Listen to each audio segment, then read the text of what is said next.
Your free ride is over, Dolores. Starting next month, that guest room costs $2,300.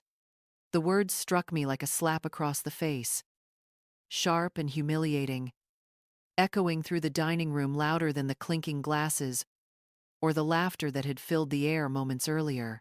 Forks froze halfway to mouths. 15 relatives sat stunned, the holiday cheer draining from the table, as if someone had opened a window in the dead of winter. Before we continue with the rest of the story, please comment where you're listening to this from, and don't forget to like and subscribe to the channel. I blinked at my daughter-in-law, Brittany. Sure, I'd misheard. She sat across from me at the Thanksgiving table, her lips painted the shade of polished wine, her napkin dabbing delicately at the corner of her mouth, her manicured nails catching the light. She looked calm, composed, as if she'd just made a casual comment about the turkey not delivered a verdict that turned my world upside down. I'm sorry, what? My voice came out smaller than I intended, almost swallowed by the silence. You heard me, Brittany said smoothly, her smile tight, rehearsed. $2,300 a month. That's actually below market rate. I'm being generous. The turkey I'd helped prepare that very morning suddenly tasted like sawdust on my tongue. I set my fork down, my hands trembling. This was my house. The house Harold and I had bought in 1985. The house where we'd raised 3 children, where laughter once bounced off these very walls. And now, at this table, in front of family, I was being reduced to a tenant. Michael, my son, kept his eyes fixed firmly on his mashed potatoes. Not a word, not even a glance. My heart pounded as I stared at him, pleading silently, begging him to speak, to stop this madness.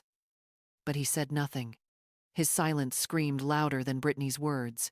If you can't afford it, Brittany continued, her tone laced with that sickly sweetness she'd perfected. There's always the shelter downtown. They have programs for seniors. A gasp escaped my sister-in-law, June. Brittany, we can't keep supporting a freeloader forever. Brittany snapped, cutting her off, her voice ringing sharp as glass shattering on tile. Freeloader. The word hung in the air, heavier than any insult I'd ever known. 40 years of marriage, of raising children, of sacrifices made and dreams postponed. And I was a freeloader? I'd given up my nursing career to support Harold's military service. I'd walked with him through chemo, through the endless nights of pain, until cancer finally stole him away. And now, in the home we'd built, I was nothing more than a burden in their eyes. Around the table, relatives shifted uncomfortably. Forks scraped plates in awkward patterns. No one dared challenge her. No one spoke up. Shame pressed down on my shoulders, hot and suffocating. I felt tears prick my eyes. But I swallowed them down, refusing to give her the satisfaction. Instead, Harold's voice echoed in my memory, steady, practical, the way he always was. Documentation is protection, Dolly. Keep everything. At that moment, I didn't fully understand why those words surfaced, but I clung to them like a lifeline. I looked at the faces around the table. Some pitied me, others avoided my gaze. But the one face I searched for, the one I needed most, was my son's. Michael finally lifted his head, and in his eyes I saw it. Shame, fear, and something worse, resignation. He wouldn't fight for me. He wouldn't stand up. The room felt smaller, the air thicker. My chest ached as I pushed my chair back, the sound loud in the silence. My legs trembled as I rose. Excuse me, I whispered. My voice cracked, but I forced it out. Behind me, I heard Brittany's command, cold and sharp. Sit down, Mother. We're not finished. But I was. I was finished being humiliated. Finished being silent. Finished pretending that family still meant safety. And in that moment, Though I didn't yet know how, I swore to myself, this battle wasn't over. As I sat there at the Thanksgiving table, Brittany's voice still cutting through me like broken glass, my mind fled backward to a time when I thought family meant safety, when I still believed my life was steady. 3 years earlier, Harold was still alive. 40 years together, and he remained my anchor, my constant. We didn't live a glamorous life, but we lived an honest one. Harold worked construction after his years in Vietnam. I worked as a nurse until Michael was born. When our daughters, Sarah and Lisa, followed, I chose the path millions of women did back then. I stayed home. I don't regret it. Not for a second. We scrimped, we saved, and in 1985, we bought a modest house in Riverside Heights. 3 bedrooms, 2 baths, a yard where our children played until the summer air turned cool. Harold used his VA loan, pride radiating from his face when we signed the deed. "This is our security, Dolly," he said, pressing the papers into my hands. "Whatever happens, no one can take it from us." And he was right. We paid every bill, cut corners when money was tight, celebrated when we finally made the last mortgage payment in 2010. I remember that night as clearly as if it were yesterday. Harold grilled steaks, I made his favorite potato salad, and we danced barefoot in the kitchen to our wedding song. That house wasn't just walls and a roof, it was proof of everything we had built. But life doesn't let victories last forever. 6 years later, Harold was diagnosed with lung cancer. The doctors blamed exposure in Vietnam. He fought hard, braver than anyone I'd ever known. But cancer doesn't fight fair. In the end, it won. And when it did, the silence in that Riverside Heights house nearly broke me. I tried to live alone. I really did. But the rooms echoed with absence. I'd catch myself making 2 cups of coffee, setting 2 plates at dinner, turning to speak to a chair that stayed empty. At night, the silence felt like it was swallowing me whole. That's when Michael came to me, his voice gentle. "Mom, you shouldn't be alone. Move in with us. Just until you feel stronger." It sounded like a blessing. My son wanted to take care of me. Brittany smiled then, her voice warm and convincing. "The kids will love having their grandma around. We'll be like one big family." So I packed what I could, sold my furniture, donated Harold's tools to the VFW. I couldn't bear to sell the house. It held too many memories. Michael said we'd figure out what to do with it later. At first, it was fine.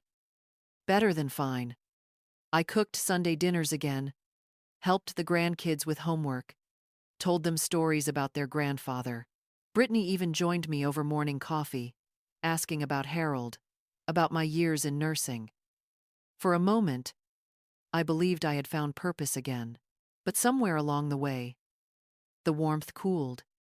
Brittany's smile became a mask, Michael's silence a shield. And without realizing it, I'd walked into a trap that would take everything from me if I let it. The change didn't happen all at once. It was slow, creeping, like rot spreading beneath fresh paint. At first, it was just little things. Brittany sighing when I lingered in the kitchen, her eyes rolling when I folded laundry too loudly. Small signals, easy to dismiss. But over time, the signals grew into warnings, and the warnings hardened into rules. The kitchen was the first battlefield. One morning, I was frying eggs for the grandkids when Brittany walked in, her heels clicking against the tile. She glanced at the pan, then at me. "You know," she said lightly, "cholesterol is a real problem at your age. Maybe you should stay out of the kitchen." Her smile didn't reach her eyes. My grip tightened on the spatula. I'd spent 40 years feeding a family in kitchens just like this. But suddenly, I was unwelcome in my own son's house. Then it was the laundry. She waved the water bill in front of me like a court summons. "It's gone up $30 this month," she said. "Maybe you should limit your loads. Once a week, perhaps." I nodded silently, shame burning my cheeks. $30. Meanwhile, she was installing a new pool out back. Even my name began to vanish. When she spoke to Michael, she stopped saying, "Mom," and started saying, "Your mother," as though I were some distant stranger. And Michael, my boy, he never corrected her. He just kept his eyes down, chewing, scrolling on his phone, letting her words settle like dust over my dignity. But the cruelest cut came when I found a stack of brochures in the recycling bin. Nursing homes, assisted living facilities, Golden Years, Meadowbrook, Willow Creek. My breath caught as I flipped through them. Glossy pictures of tidy rooms and smiling staff. I knew immediately. They weren't research for work. They were research for me. I confronted her that evening. She smiled, snapped her laptop shut, and said, "Oh, just market research." But I'd seen the search terms. Medicare beds available. Expedited placement. The truth was clear. Brittany wasn't planning to share her home. She was planning to move me out of it. And then came the contract. She appeared at my door one morning, crisp papers in hand, her lipstick perfect, her eyes cold. "I've made this simple," she said, spreading the papers across my dresser. I scanned the lines, each one cutting deeper than the last. No overnight guests without approval. No cooking after 8 p.m. No use of common areas during family time. And worst of all, a curfew. 9 p.m. I stared at her, disbelief turning to anger. "This is a joke. This is reality," she replied smoothly. "You've had a free ride for 3 years. It's time to adult up, Dolores. Adult up." As if I hadn't been an adult when she was still in diapers. As if 40 years of raising children and nursing Harold through chemo counted for nothing. That night, I sat alone with Harold's photo pressed to my chest. His voice echoed in my memory. "Documentation is protection, Dolly." And for the first time since he died, I wondered if maybe, just maybe, I wasn't powerless after all. After Brittany shoved that contract across my dresser, I knew I couldn't carry the weight alone. I needed someone in my corner. So I reached for the phone and dialed Sarah, my oldest. She answered on the third ring. Her voice hurried. "Mom, I'm in the middle of something. The lawyer's here about the divorce papers. I'll be quick," I said, my voice already trembling. "Brittany wants me to pay rent. $2,300 a month." There was a pause, then a sigh. "Well, that's not unreasonable, is it? You are living there." I gripped the receiver, stunned. "Sarah, it's my house. Your father and I paid it off in 2010. We celebrated you. Remember?" He grilled steaks that night. Her tone stayed flat. "You still get Dad's pension and Social Security, right? Maybe it's time you thought about your independence. Having your own place again might be good for you." Independence. As if I'd chosen this dependence. As if grief and loneliness hadn't backed me into Michael's home. I hung up and tried Lisa. She picked up with chaos in the background, children shouting, a television blaring. "Mom, make it quick. The twins have therapy." "Lisa," I begged. "Your brother's wife wants me to pay rent. Unbelievable rent. She's even talking about assisted living." "Mom," Lisa interrupted sharply. "Maybe Brittany has a point. You've been there for years. You could contribute something." "I do contribute," I whispered. "Groceries, my medications, everything." She cut me off. "Real contribution, Mom. Look, I have to go." The line went dead. I set the phone down, my hands shaking. My daughters, My girls I had raised and sacrificed for were gone to me, too wrapped in their own troubles to see what was happening. That evening, Michael knocked softly. He came in carrying a plate of food, setting it on the dresser like an offering. "Mom," he murmured, "maybe you should just sign the agreement. It's not that much. You have Dad's pension, Social Security." I looked at him. My son, my flesh and blood. How could you let her speak to me like that? His shoulders slumped. He couldn't meet my eyes. "She's stressed. The promotion. It's a lot of pressure. She doesn't mean—" "She meant every word," I said flatly. He shifted. Restless. Guilty. "Just think about it, okay?" And then he left, his silence screaming louder than Brittany's insults. That night, I sat in the dark, the untouched plate of food on my dresser, Harold's photo in my hands. Brittany's voice echoed in my head. "Freeloader. Curfew. Adult up." Sarah's sigh. Lisa's dismissal. Michael's silence. I felt smaller than I ever had. Trapped in a house that was mine yet treated like it wasn't. My children saw me as a burden. My son saw me as a problem to manage. For the first time, I understood what it meant to be erased. And I wondered if Harold had been wrong. If maybe even documentation couldn't protect me from the cruelty of my own family. In the days that followed, I felt like a ghost, drifting through someone else's home. I moved quietly, avoiding the kitchen when Brittany was near, retreating to my room with a plate of food like an unwelcome boarder. Michael barely spoke. The grandkids peeked into my doorway, but were shooed away. "Grammy's tired. Let her rest." I wasn't tired. I was being erased.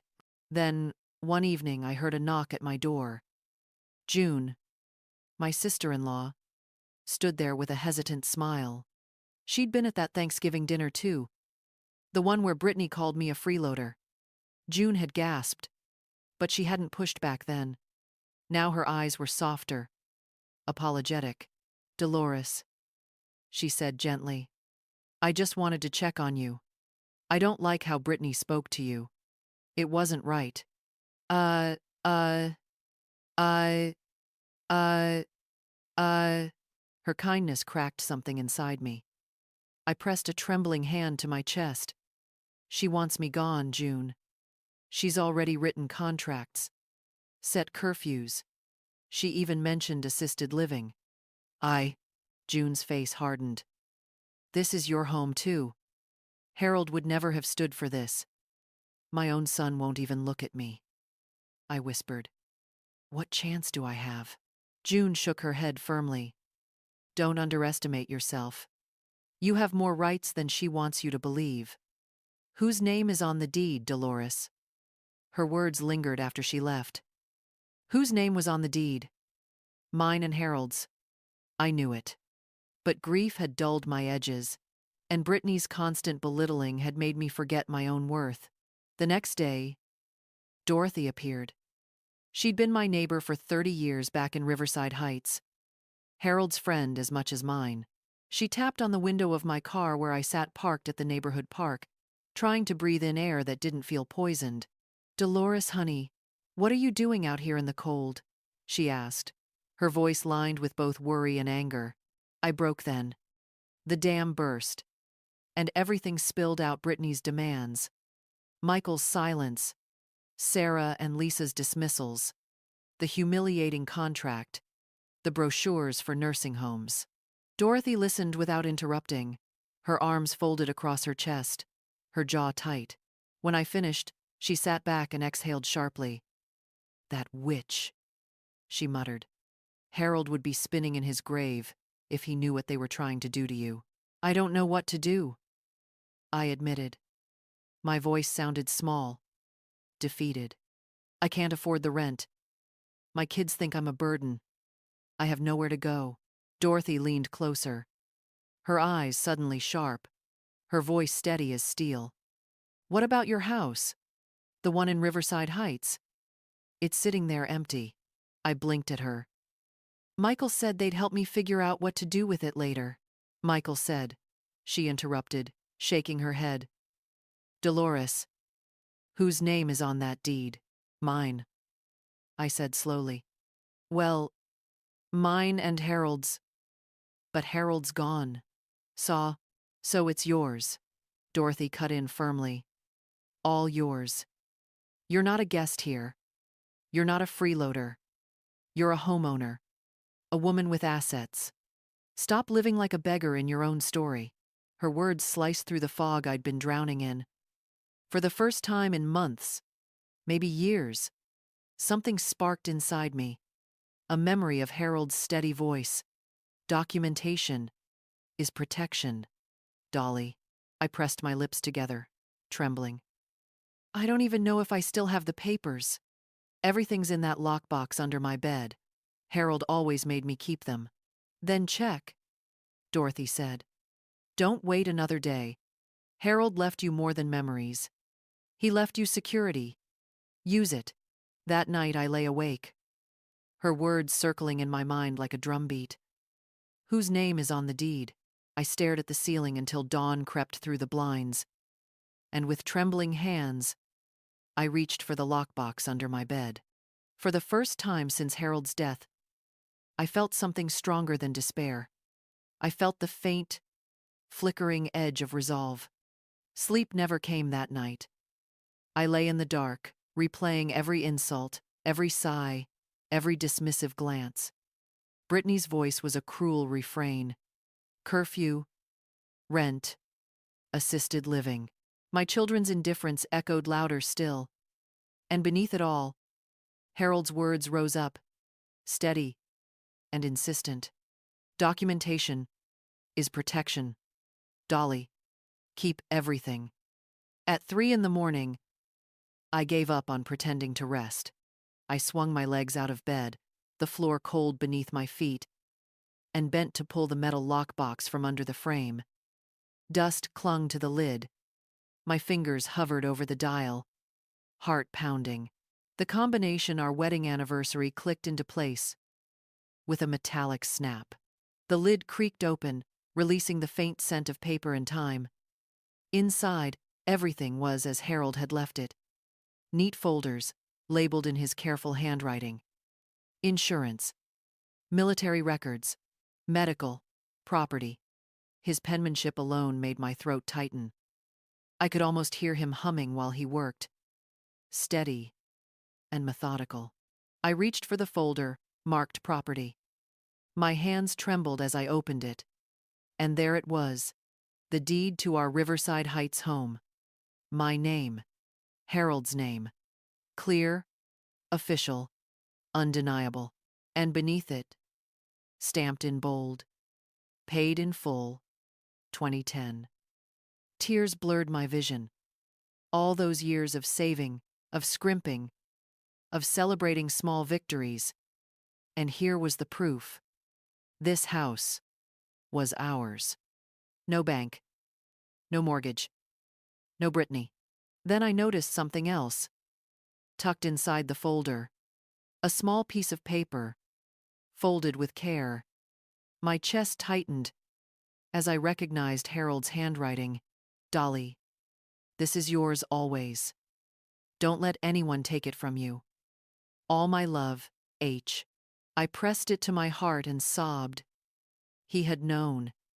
Even in death, Harold was protecting me, reminding me of my worth. The despair that had crushed me for weeks began to lift, replaced by something steadier resolve. Brittany could sneer. Michael could stay silent. My daughters could dismiss me. But none of them could erase this deed, or Harold's words inked on paper like a final blessing. For the first time since he died, I felt anchored, grounded, strong. I carefully placed the deed back in its folder, but I didn't slide the lockbox under the bed this time. I set it on my nightstand, where I could see it each morning. It wasn't just a box anymore. It was a shield. As dawn bled into the sky, I sat in the quiet room, Harold's note still in my hands. December 1st was coming. Brittany thought she had cornered me. She thought she had stripped me of every option. every ounce of dignity. But she was wrong. I had the proof. I had the deed. And for the first time, I had the will to fight back. December 1st dawned sharp and cold, though inside the house the air was thick with tension. I had barely risen from bed when a hard knock rattled my door. Moving day! Brittany's voice rang out, falsely cheerful. She pushed the door open before I could answer. Two large men in matching swift move shirts stood behind her, boxes in their arms. "These gentlemen will help you pack," she announced, as if she were doing me a kindness. I sat at the edge of my bed, robe pulled tight, Harold's lockbox resting on the nightstand beside me. My fingers brushed its cool metal. "I haven't agreed to move," I said evenly. Brittany's smile gleamed like polished steel. "No, you haven't agreed to pay rent, which means you're leaving. I even reserved you a room at Golden Years. Meals included, activities provided. You'll love it." The movers shifted uncomfortably. One of them, barely older than my grandson, kept his eyes fixed on the floor. "Don't touch a thing," I ordered. My voice cracked, but it was sharp enough. They froze. Brittany crossed her arms. "Dolores, don't make this harder than it needs to be. I can call the police and explain you're trespassing in our home." That word "our" hit me like an electric shock. Slowly, I reached for the folder in the lockbox. My hands didn't tremble this time. "Actually," I said, rising to my feet, "I ran a title search on this property." Brittany's smile faltered. "Excuse me?" I opened the folder and pulled out the deed, holding it high. "Funny thing about this house, it's not in your name. Or Michael's. It never was. It's in mine. Paid off since 2010. The room went still. One mover muttered something about waiting outside and hurried away. Brittany's face flushed. "That's ridiculous. We've been paying the mortgage." "What mortgage?" I cut in. "This house hasn't had one in over a decade. And since Harold passed, it belongs solely to me." Her mouth opened, but no words came. For the first time, her certainty cracked. I pulled out another document. "And this?" A loan application with my signature forged. $20,000 of debt in my name that I never approved. Fraud. Brittany. A federal crime. She sputtered, her laugh brittle. "You're confused, Dolores. You need professional care. This is exactly why. The only confusion," I snapped, "was me trusting you." At that moment, Michael appeared in the doorway, hair mussed, eyes wide. He looked from me to Brittany, his face pale. "You always knew, Michael," I said quietly, but my words cut like glass. "You knew this was my house. You thought I was too broken to notice, too grateful to check the papers. But you were wrong." Tears welled in his eyes. He said nothing.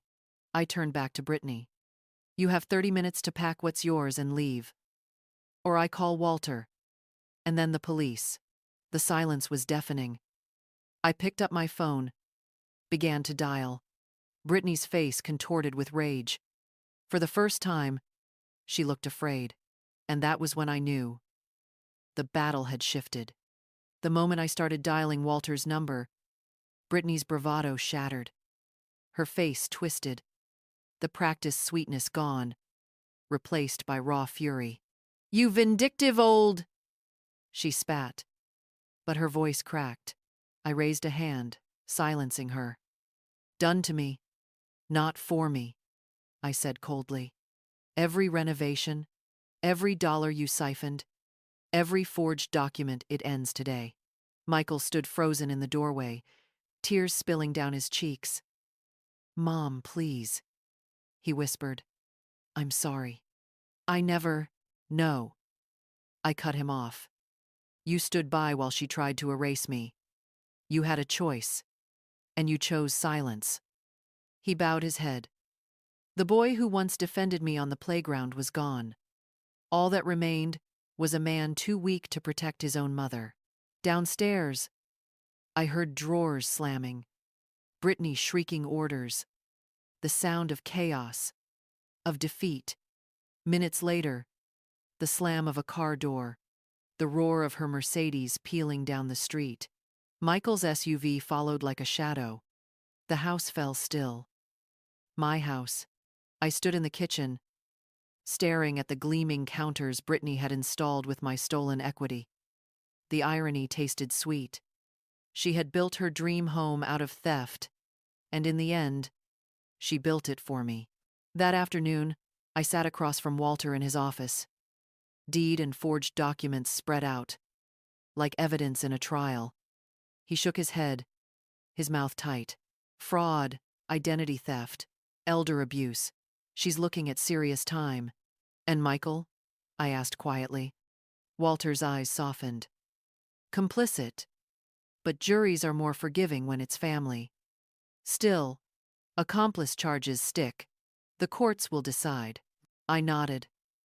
The weight of betrayal pressing down, but no longer suffocating. Weeks turned into months of legal battles. Brittany fought viciously, hiring expensive lawyers, spinning lies. But paper doesn't lie. Credit card companies cooperated. Banks produced signatures. And every forgery pointed back to her. Michael testified, blaming her for everything. But the jury saw through his excuses. The verdict came on a Thursday. Guilty on all counts. For Brittany. 5 years in prison. Guilty as an accomplice for Michael. 18 months probation. Restitution required. I sat in the courtroom, my heart oddly calm. Justice. At last. Outside, Walter clasped my hand. You did it, Dolores. You won. Had I? My family was fractured.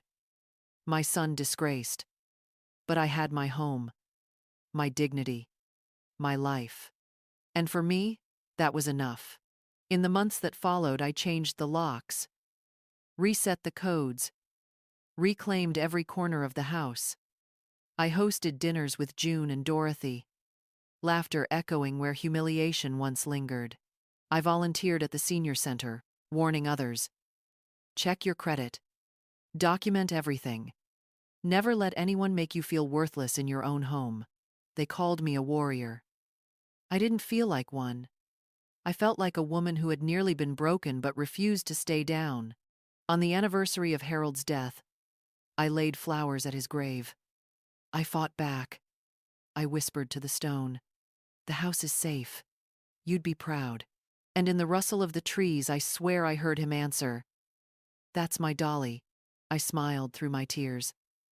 For the first time in years, I felt whole. I was home.